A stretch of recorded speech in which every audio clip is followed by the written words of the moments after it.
record, today is April 26th, 2022, and the time is 1 o'clock p.m. We are at the Metro Water District, located at 6265 North La Canada Drive in Tucson, Arizona.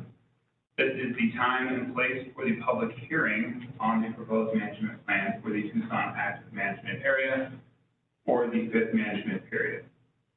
My name is John Riggins. I am the statewide planning manager at the Arizona Department of Resources, and I will be the hearing officer for today's hearing.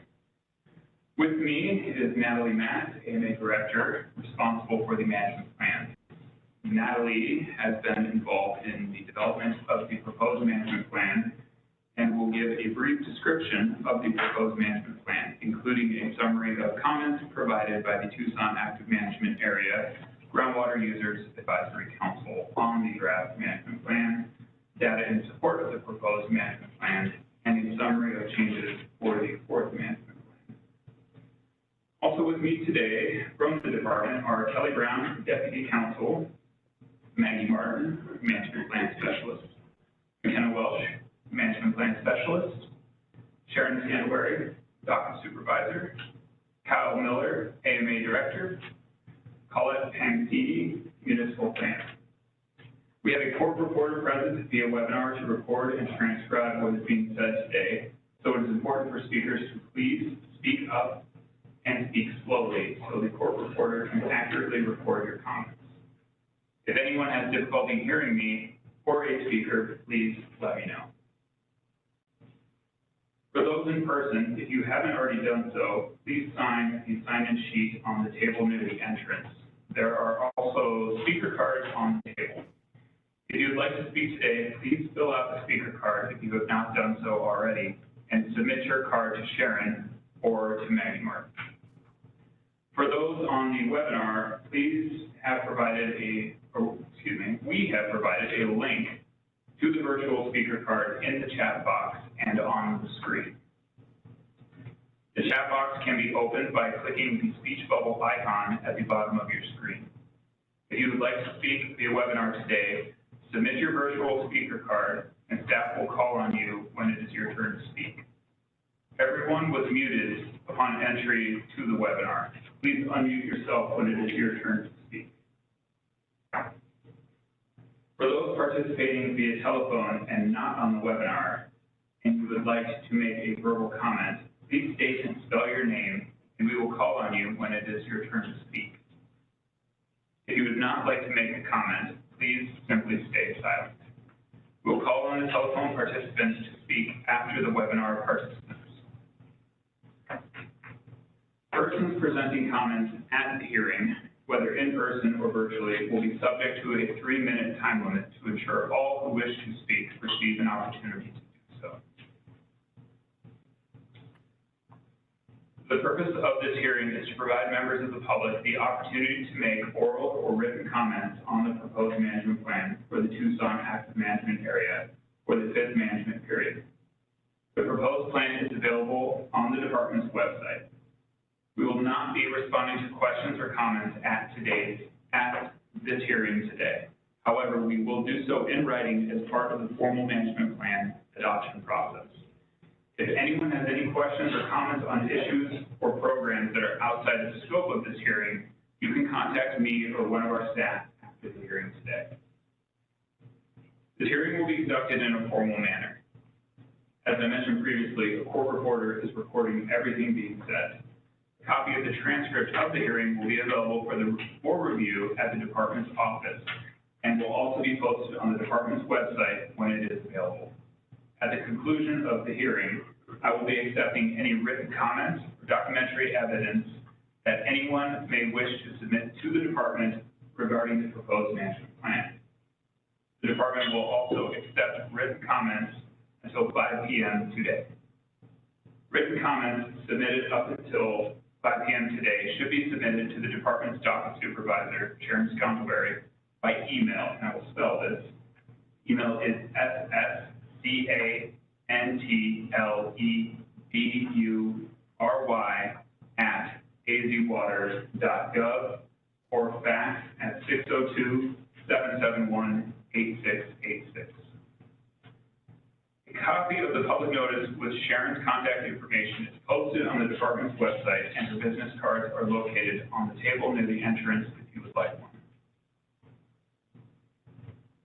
Within 30 days from today, the director will make and file in the department a written summary and findings with respect to the comments and evidence received at this hearing and prior to 5 p.m. today. If in the findings the director decides to adopt the management plan, the director will make and file with the department an order adopting the plan pursuant to the findings.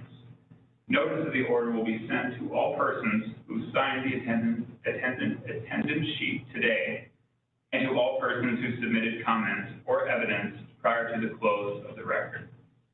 Please make sure you provided your physical or email address to receive a copy of the notice. The director will also publish a summary of the plan, findings, and order of adoption once a week for 2 consecutive weeks in the Daily Star newspaper.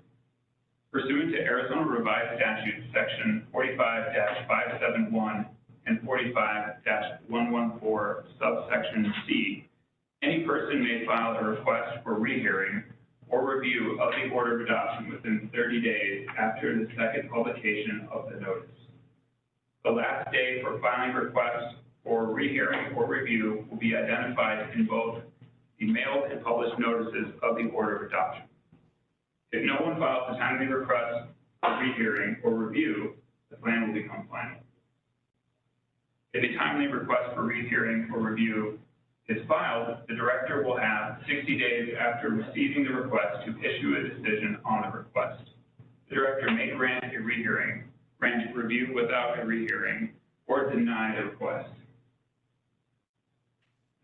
Any person may seek judicial review of the director's decision to adopt the management plan as provided in Arizona Revised Statutes, Section 45-114, subsection C.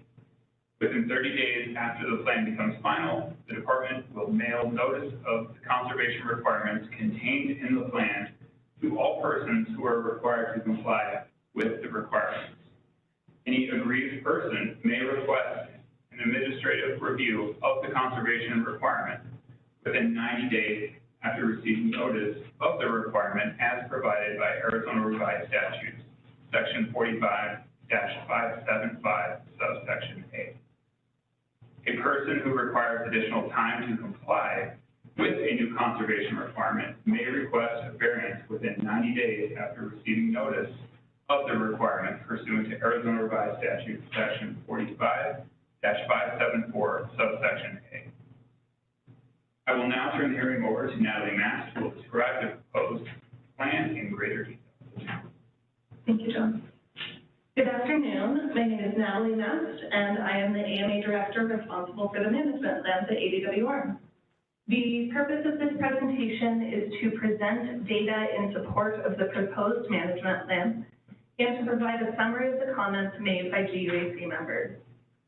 I will also provide a brief overview of the contents of the proposed plan and the changes as compared to the fourth management plan. The management plans were established as a part of the Groundwater Management Act in 1980.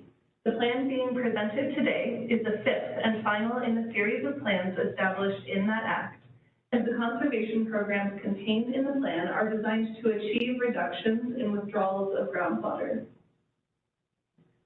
The initial draft of the Tucson Active Management Area 5th Management Plan was published in January 2022. From January to April, ADWR accepted comments and worked to revise the plan in response to those comments.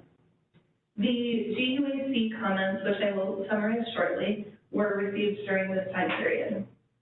In March, ADWR published an updated draft incorporating many GUAC member and stakeholder recommendations. On March 21st and 28th, a public notice was published in the Daily Star announcing today's hearing and opening the formal comment period on this plan, which closes at 5 p.m. today. ADWR will publish written findings from today's hearing within 30 days and may adopt the plan at that time. As long as adoption of the proposed plan occurs within this calendar year, The conservation programs in the plan will go into effect on January 1st, 2025, and will remain in effect until the legislature determines otherwise. The recommendations received from GUAC members covered a broad range of topics. Where comments pointed to errors or data inconsistencies, we worked to verify the information provided and to make corrections. Additional style and data recommendations were incorporated in some cases. The comments received were diverse in nature, but some recurring topics included concerns about the proposed recharge and recovery requirement updates, agricultural BMP program implementation and reporting questions, and general typographical and data clarification. The full text of any written comments received during both the informal and formal comment periods are posted on the management plans page on ADWR's website as they are received. I will now provide a brief overview of some of the data related to the AMA and a summary of the proposed plan. The Tucson Active Management Area is one of the 4 original AMAs established as a part of the 1980 Groundwater Management Act. It includes the Avra Valley and Upper Santa Cruz subbasins. The Santa Cruz AMA was originally included in the footprint of the Tucson AMA, but the Santa Cruz AMA was split out to be a separate AMA in 1995. This graph shows how groundwater demands have changed over time in the Tucson AMA. The top dark blue line is a total statewide groundwater use. The middle green line is total active management area groundwater use. And the bottom light blue line is Tucson AMA groundwater use.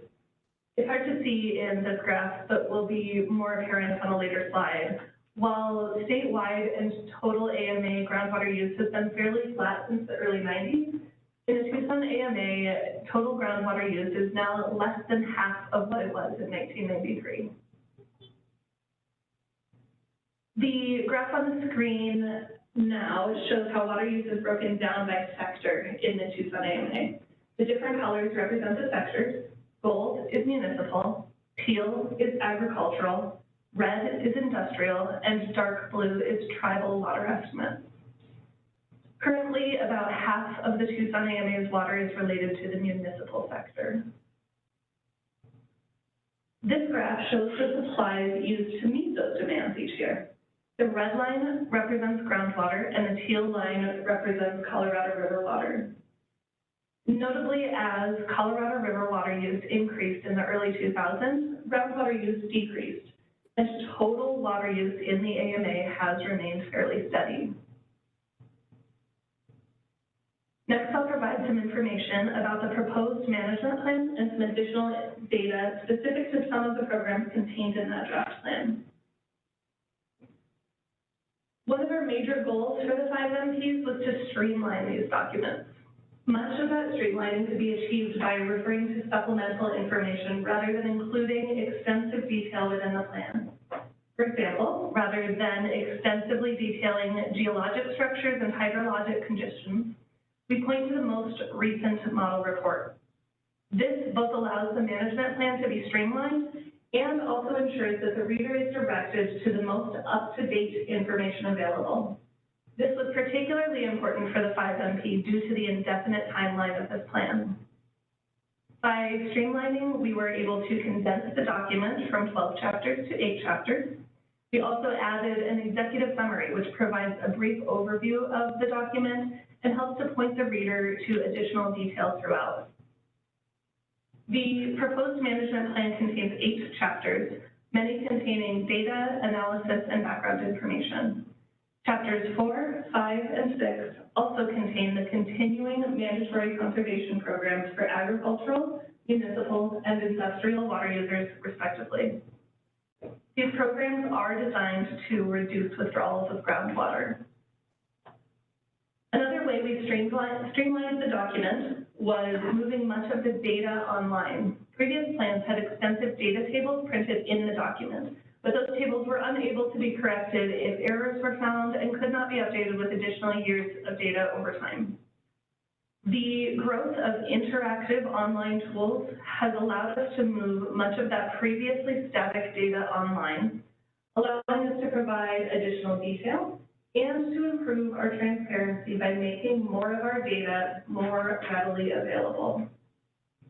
In addition to interactive tools and downloadable data on our data page, we also published a comprehensive report, which includes a description of the aspects of safe yield, how ADWR analyzes those aspects, and the status of each AMA with regard to its management goal. The result of these structural updates is a plan that is more accessible, easier to navigate, and with data and references that will remain updated despite the indefinite timeline of the 5MP. In addition to the structural changes, the 5MP also contains significant updates to conservation requirements. In the recharge chapter, there was language related to the storage of water in areas with shallow depths to water that was originally added in the third management plan. ADWR proposed updates to this language to clarify and refine how that language would be implemented. ADWR offered several rounds of edits to this proposed language and continues to work with stakeholders after the publication of the proposed plan for the Tucson AMA in an effort to resolve concerns raised by stakeholders. But it is clear that concerns remain. As a part of the findings from this hearing, ADWR will remove the updated language from the proposed plan for the Tucson AMA.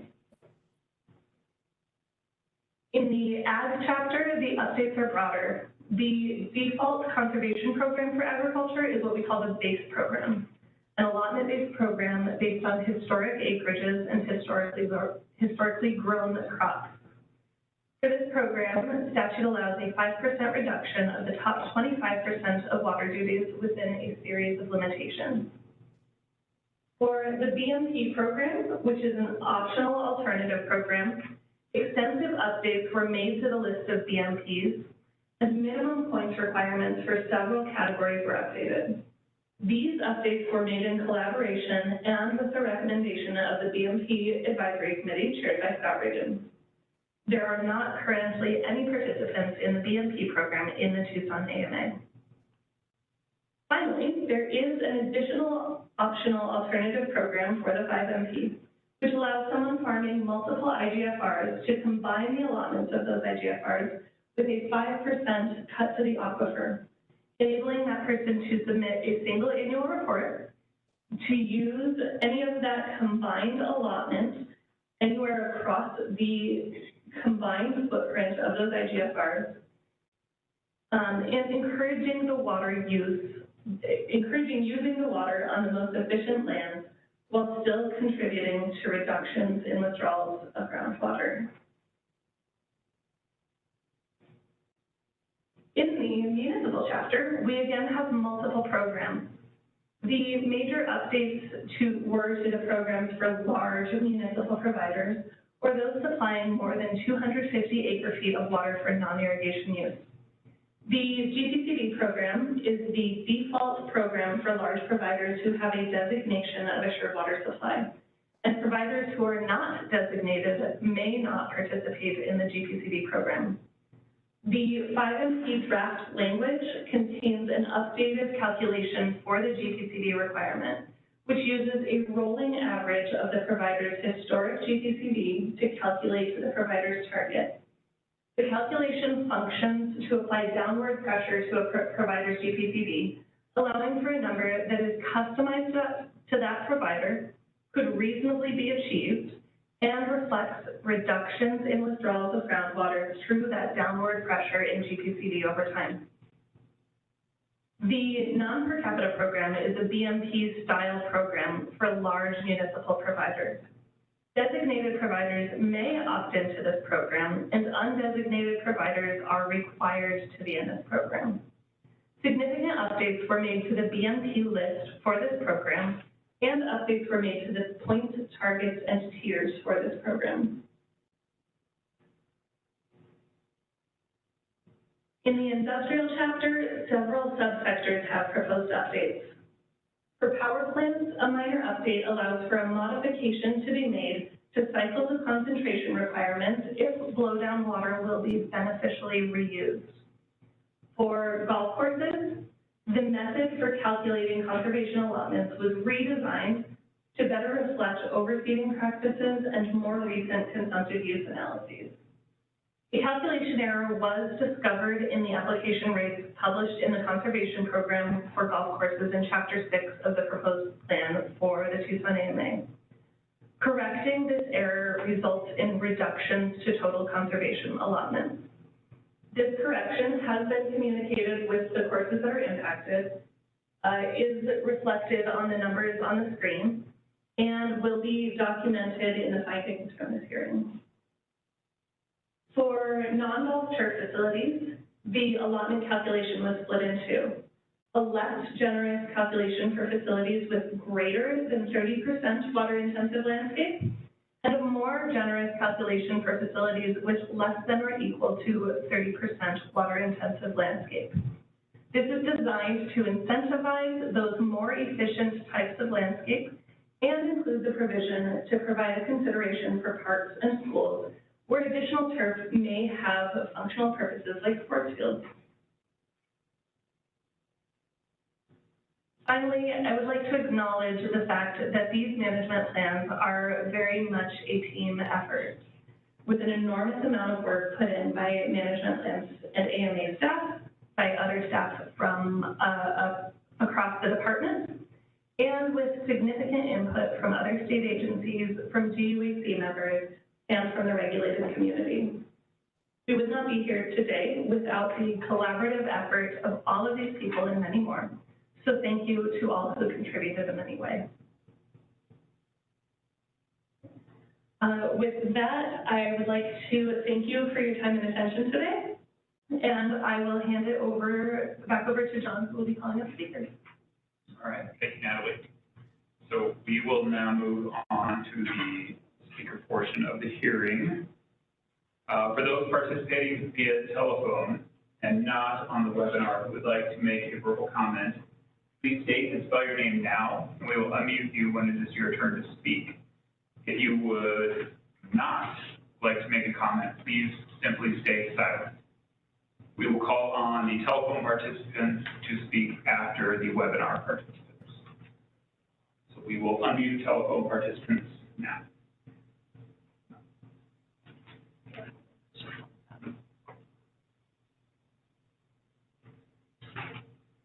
All right, well, we will move now to the in-person speaker cards.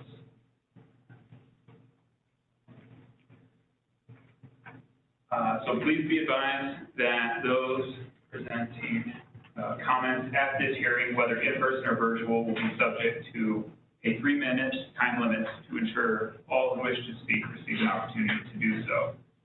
I will now begin calling the names of the persons who filed or filled out speaker cards here in person. If you wish to speak and you have not filled out a speaker card, please fill out one of the cards on the table near the entrance and submit it to Sharon. When I call your name, please come up to the podium in front here.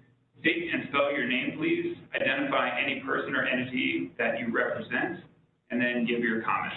After you have completed your comments, please exit the room so we can rotate in additional speakers. I don't think we're necessarily doing here, but if you would like to leave, you can.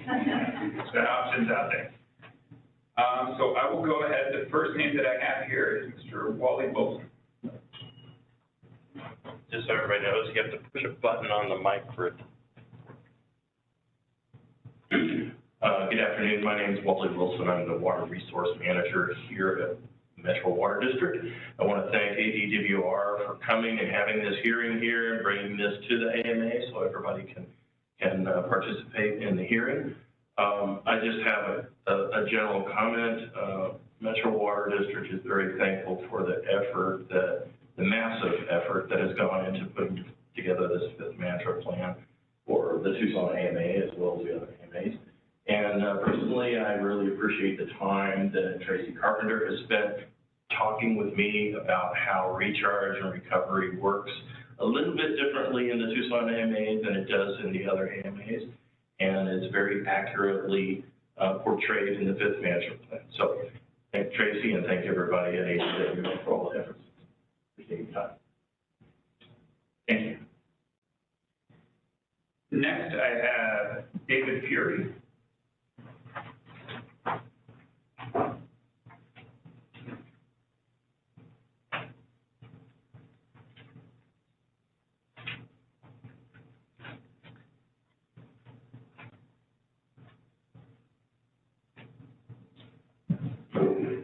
Thank you. My name is David Furry, and I live here in Tucson, Arizona. That was more raised in Tucson, Arizona. That's a neat thing. I also would like to thank KGWR and staff. There's a lot of work that went into this. You know, when I went to preview the plan, I thought how many trees died and how many electrons when I looked at it on the computer. I know your time is brief, so let me just hit a few things. I live in a subdivision called Winter Haven Water Development, which has done next to nothing since 1980 to reduce water use. At that time, they were using about 250 acre feet, plus minus. And the latest data that I got from the water chairman is they expect to use 247 to 250 acre feet 40 years later. I don't know what's fallen through the cracks with ADWR for not going down and putting the kibosh on them.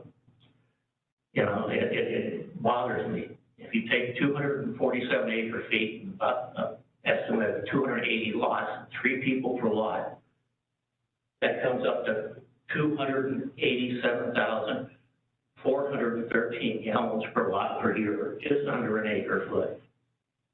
You divide that by 365 days, you come up with 778 gallons per lot per day. You divide that down further, the 3 people per lot, you come up with 262 GPCD. No, I can't fathom how this has escaped DWR. That's a heck of a lot of water. That's probably twice of what the regular city of Tucson does. Part of the problem comes from the Winter Haven bylaws. It says Winter Haven is a community that exemplifies the neighborhood and family atmosphere, as well as a desert oasis unique to Tucson. That's what the new homeowners get. Winter Haven is dominant and uses green lawns and non-native trees, creates a Midwestern environment that is unique in Tucson. Winter Haven residents are fronted by lawns that extend to the street, blending industrial lots, individual lots, creating a park-like setting. I looked at all the alternative things that you could do in the EMPs, whatever you're calling them, and I didn't see anything that Winter Haven has done.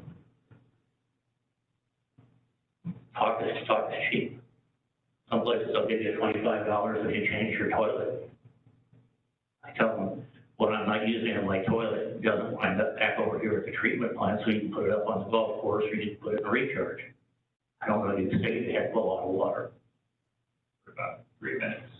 All right, thank you. Thanks, sir. If you'd like copies of these, I can provide it. You can provide it to share. Thank you. Next, I have Mr. Marvin Schultz.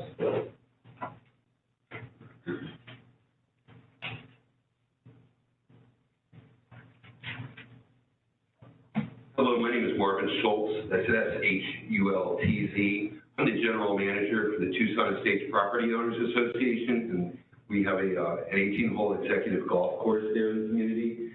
We instituted water conservation efforts that are ongoing. We've made some significant reductions in our water use over the past couple of months, and we continue to incorporate other efforts into that. We have a program that goes on quarterly. I have examples in the report of the numbers and stuff from Tucson Water from our billing that shows a significant decrease in our water consumption.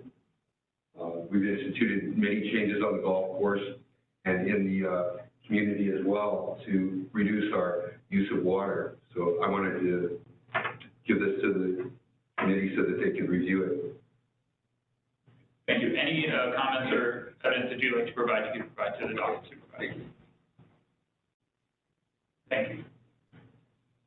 And next I have Val Little.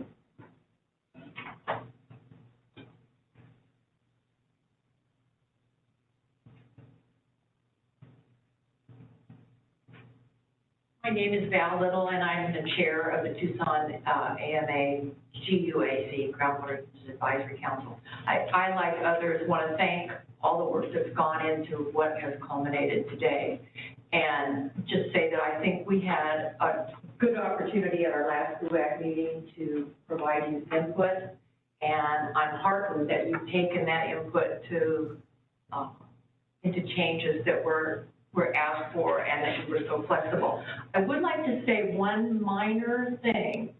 Given the fact that we are so focused outside the management plans on the shortages and the tiers of shortages, I would ask that you consider a different term when talking about the size of the utilities. Tier 1, Tier 2 have a certain number of connections. Use levels or group or size, something other than the term tier. I had somebody call me who had just glanced over this draft and said they were concerned that when we went into Tier 2, they were going to have to do X number more BMPs, and there was a kerfuffle about that. So it's a suggestion. I don't know if you can do it at this late date, but it is a small issue. And again, thank you, everybody. Thank you. Was there anyone else in the room present here who would like to speak or submit a speaker card? Hearing none, let the record reflect that no one else in person wishes to speak. So we will now move to the virtual speaker cards. Do we have anyone participating on the webinar who would like to speak about a virtual speaker card?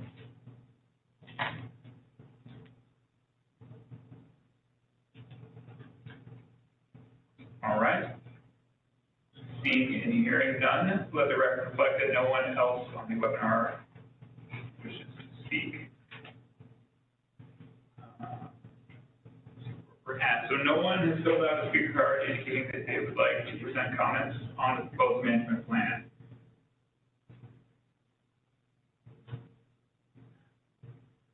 That takes us to the telephone. Was there anybody participating on the telephone? None. We do not have an overflow room, correct? Nope, that was good. All right, is there anyone else who wishes to submit any written comments or evidence that they have brought with them today? See none, let the record reflect that no one wishes to submit any written comments or evidence other than what has already been submitted. As I mentioned earlier, written comments on the proposed management plan may be submitted until 5 p.m. today. If you would like to submit written comments after the close of the hearing, but no later than 5 p.m. today, please fax or email them to Sharon Scantlebury, the department's docket supervisor. Her fax number again is 602-771-8686, and her email address is scantlebury@azwater.gov. Sharon's business cards with her contact information are located on the table near the entrance if you would like one. This public hearing is now adjourned. Thank you all for attending and providing comments. Thank you.